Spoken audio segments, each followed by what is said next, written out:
Bonjour, on va parler aujourd'hui de textile. Alors vous vous en doutez, c'est pas pour parler de jeans et de chemises, on va parler de la tenue qu'on porte quand on s'entraîne aux arts martiaux et au karaté en particulier. Comme on est au début de la vidéo, j'en profite pour vous rappeler 2-3 choses, vu que si je le dis à la fin, il y en a qui ne regardent pas les vidéos jusqu'à la fin, de toute façon vous ne les verrez pas. Vous pouvez me retrouver donc sur Facebook, JC Juster. Il y a aussi mes podcasts que je mets en ligne environ 2 fois par mois sur Anchor, A-N-C-H-O-R.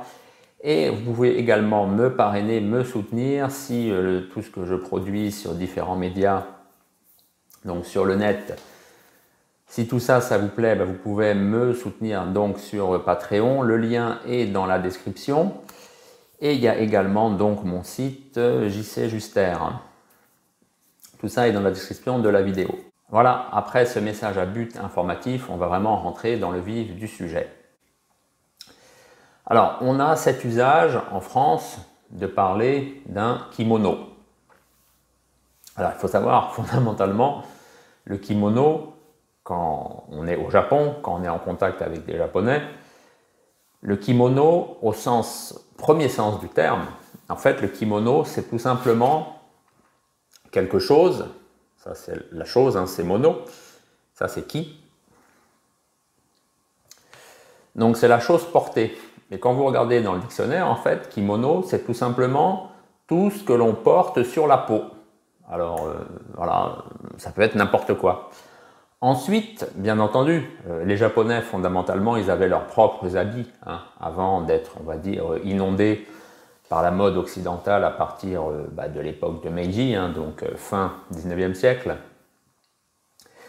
Donc, le terme kimono, même pour les Japonais maintenant, c'est pas tant un habit qu'un habit japonais, opposé en fait à nos habits à nous, qu'ils portent de façon commune en fait. Et en fait, les kimonos, c'est plus pour des événements un peu particuliers, ou c'est quand ils sont, on peut dire, dans un cadre très informel. Par exemple, en été, quand il y a des fêtes de quartier, des choses comme ça.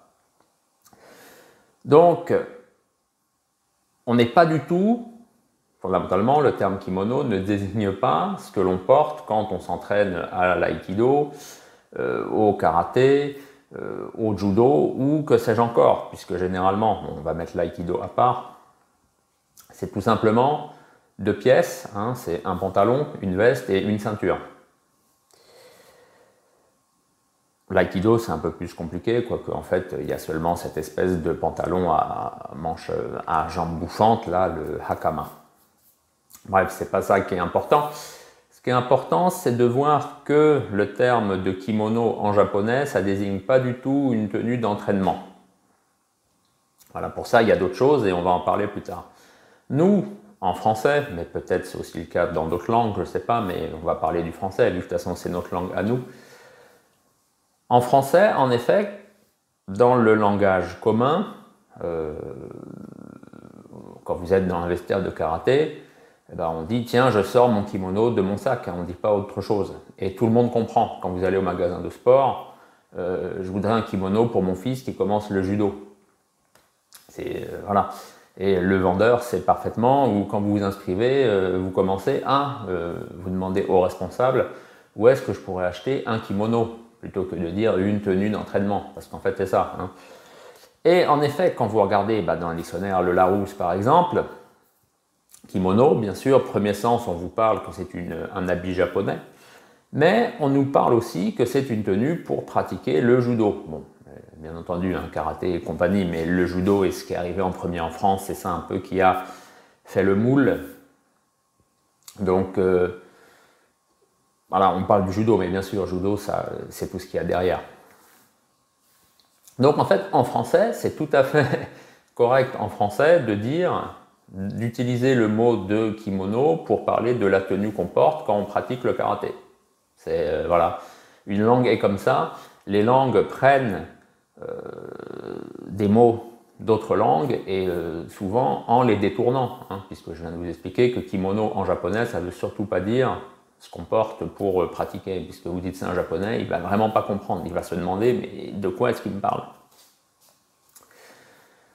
C'est comme ça, les Japonais aussi sont très doués pour ça. Les Japonais prennent plein de mots anglais et ils les utilisent à leur sauce et il n'y a plus aucun rapport avec le mot d'anglais d'origine. Par exemple, dans les hôtels, la réception de l'hôtel, c'est furonto. Alors furonto, ça vient tout simplement du front en anglais, parce que à l'origine, les Japonais avaient peut-être vu que dans les hôtels, la réception était en face de la porte. Quand on rentre, hop, c'est en face. Mais il se trouve que dans tous les hôtels japonais, souvent, la réception, elle est sur le côté. Donc, quel est le rapport avec ce qui est le front, ce qui est donc en face, ce qui est devant? Il n'y en a pas. Mais il n'empêche qu'ils le font, parce que c'est comme ça, parce que c'est rentré dans leur langue, ça a été transformé. Et nous, ben, on a pris kimono, parce que, bien entendu, ce terme de kimono, ça désignait, non pas ce que je vous disais tout au début, un habit, mais bien un habit japonais. Et forcément, quand ces instructeurs sont arrivés en France, à Paris, dès les années 1900 pour enseigner le judo, qu'on voyait cette espèce de pantalon blanc, cette espèce de veste, on n'avait pas vraiment vu des habits comme ça, on ne savait pas ce que c'était, ça faisait exotique. Et ça correspondait à quoi en termes d'habits exotiques au Japon? Et bien au kimono, on a assemblé tout ça, et puis c'est resté, avec ensuite l'essor forcément du karaté et d'autres arts martiaux à partir des années 50 en France, ça s'est encore renforcé. Et maintenant il y a même un nouveau mot, c'est kim. Je vais aller m'acheter un nouveau kim, puisque le français, comme beaucoup d'autres langues, adore contracter les mots. Donc kim, ça se trouve bientôt, ce sera aussi dans le dictionnaire, puisque ça désignera, bon, ça sera écrit pareil, tenue d'entraînement pour un art martial. Voilà. Donc, beaucoup s'offusquent, reprennent les gens quand ils emploient le mot kimono en leur disant « mais non, c'est pas ça ». Bah, en français, si, c'est ça. Moi, personnellement, je l'utilise pas ce mot, parce que bien entendu, de par ma formation, de par mon parcours au Japon, j'ai tout le temps employé le mot tenue d'entraînement, donc karategi, hein, littéralement, et concrètement. Mais quand quelqu'un me dit kimono, je ne m'amuse pas à lui dire non, tu te trompes, puisque son référentiel à lui, dans son cadre à lui, son expérience à lui, kimono, en fait, c'est la tenue d'entraînement. Et en plus, il a tout à fait raison, puisque en français, c'est tout à fait correct. Donc ça ne sert à rien de reprendre les gens, chercher la petite bête pour montrer qu'on sait. Moi, je ne suis pas particulièrement fan de ce genre de procédé. Quand les gens se trompent, bah, il faut leur dire, puisque déjà ça évite qu'ensuite qu'ils aient des problèmes. Hein, je suis le premier à le faire, à le dire. Si ça marche quand vous êtes entre personnes qui savaient de quoi vous parlez, bah c'est bien. Et si vous vous retrouvez avec des gens qui ne connaissent pas, et encore plus avec des Japonais, parce que bien sûr, souvent je me permets de reprendre les gens au niveau du japonais, bah là ça n'ira plus.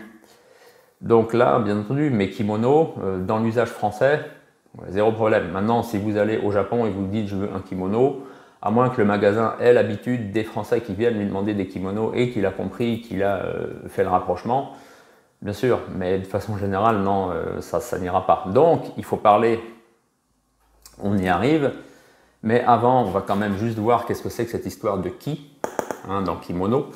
Kimono, ça vient du verbe kiru. Alors, kiru, méfiez-vous, il y a 2 kiru en japonais, il y en a même plus que ça, mais en tout cas, il y en a 2 principaux. Kiru, donc ça peut être aussi coupé, mais là, c'est pas ce kiru coupé, vous voyez comment est-ce qu'il s'écrit, c'est kiru qui désigne en fait porter un habit, puisque de toute façon, le kimono ne passe pas par les jambes, il s'enfile comme si vous mettez une robe de chambre ou une chemise de nuit. Donc en haut, on a ces histoires de, comment dire, de plantes. On a comme des plantes qui sont... c'est une version simplifiée bien sûr du caractère. Hein. Donc on a comme des plantes qui sont bien mises et en bas, en fait, c'est l'idée de brûler des végétaux. Donc c'est prendre des végétaux et ensuite le sens est arrivé au fait tout simplement de prendre des végétaux puis de les tisser, hein, puisque de toute façon le coton, c'est avec ça qu'étaient faits les habits. Le coton, c'est quelque chose qui se tisse. Voilà. Et on est arrivé avec cette idée de porter un vêtement. Et ça, la chose, c'est très simple. Voilà. Donc kimono, c'est aussi simple que ça. Vous en avez vraiment des dizaines en japonais. Bien sûr, le plus connu, celui qu'on voit le plus en ce moment, c'est le yukata. Alors c'est yukata, c'est pas yugata. Si vous dites yugata long, Souvent j'insiste sur les voyelles longues, mais là justement il ne faut pas dire du tout. Yugata, c'est la fin d'après-midi. Et alors que yukata, c'est ce kimono très léger où on porte rien d'autre, aussi bien pour hommes, pour femmes, avec des couleurs un peu flashy, bref. Il y a bien sûr, pour les femmes par exemple, il y a le kurotome. Il y a ce modèle-là. Kurotome sodé, bien sûr, parce que souvent, en fait, les kimonos se désignent par les manches. Hein. Voilà. Vous avez par exemple aussi le furisode. Furisode, c'est les kimonos qui ont des très très grandes manches. Ça, c'est très commun. Il y avait ça un peu quand il y avait du japonisme en France. Par le passé, c'était vraiment très marquant. C'est très très très grandes manches qui pendent quasiment par terre. Pour les hommes, il y a le tsumugi, il y a le omeshi. Il y a ensuite le kimono très très formel, qui est le kuromontsuki. Donc le kuromontsuki, c'est quand vous voyez ces maîtres en fait très très très bien apprêtés avec, bien sûr, il y a une veste.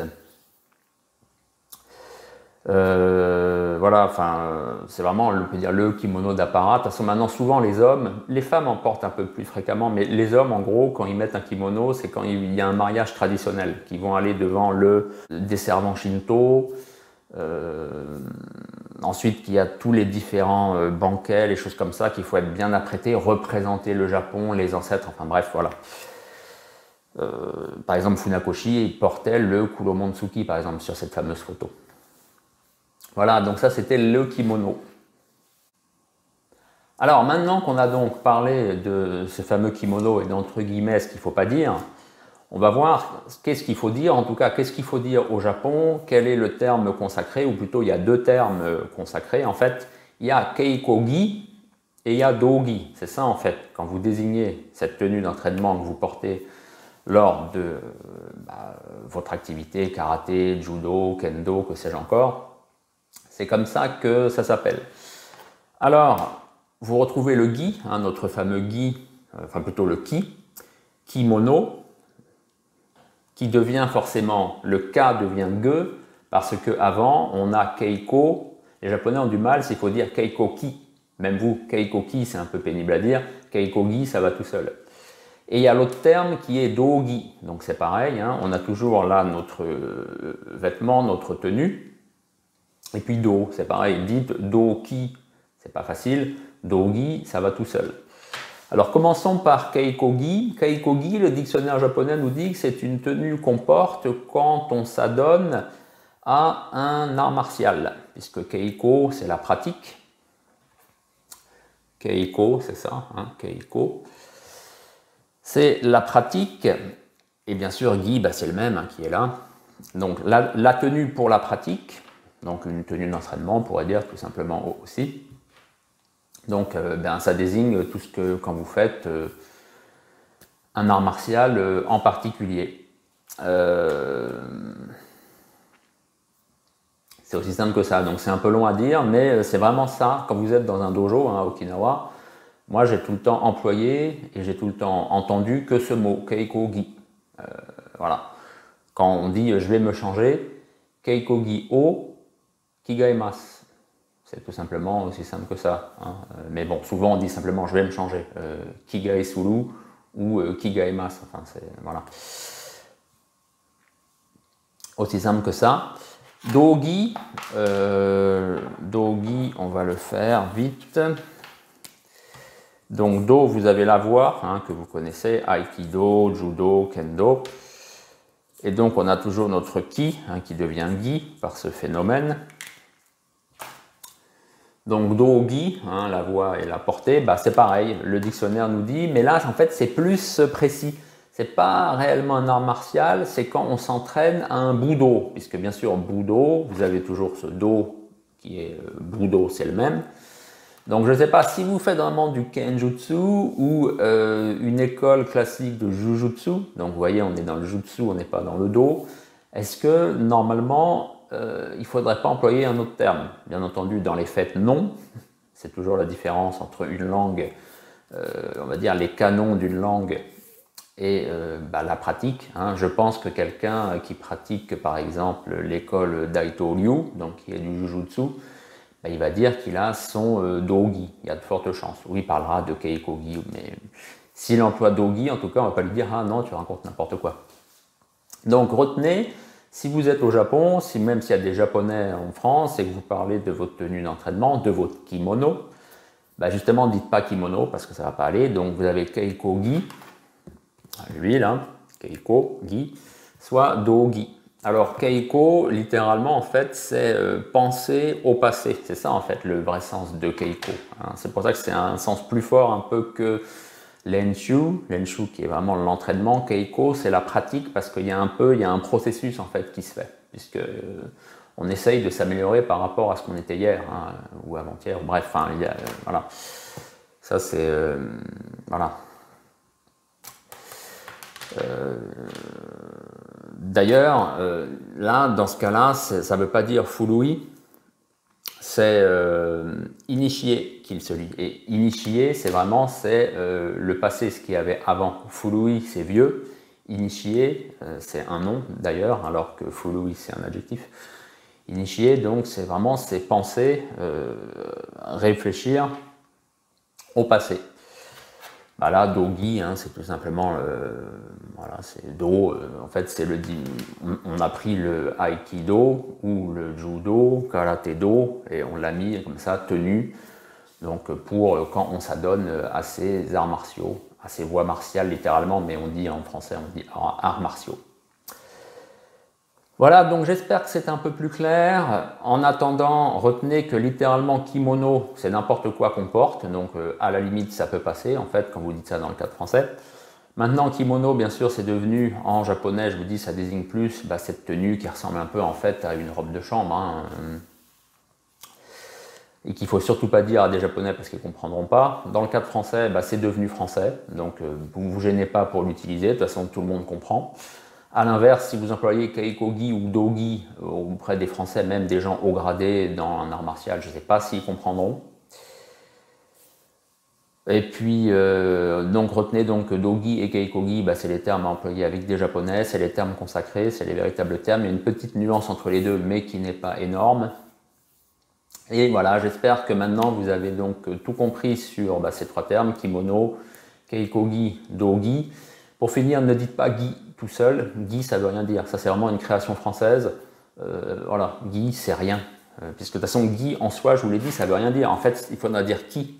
Puisqu'on dit gi parce qu'il y a une voyelle avant et qu'on a donc du mal à dire do ki. On dit do gi. Voilà. Donc déjà, il faudra dire qui. Et en plus, voilà, c'est un terme qui est isolé comme ça. En gros, c'est ça. Hein. Si vous dites qui ou gi, c'est ça. On ne sait pas. Voilà. Donc c'est une création française très récente, je pense, qui ne veut pas dire grand-chose. Ou c'est international. Peut-être même qu'en anglais, on le dit aussi, je ne sais pas, et ça a glissé comme ça en français. Ça, ne le dites pas. Voilà. Kimono, je vous l'ai dit, c'est un terme français. Hein, donc, il n'y a pas de souci. Gi, qui, ça, non. Voilà. Allez, merci de m'avoir suivi jusque-là. Et je vous dis à bientôt pour une nouvelle vidéo.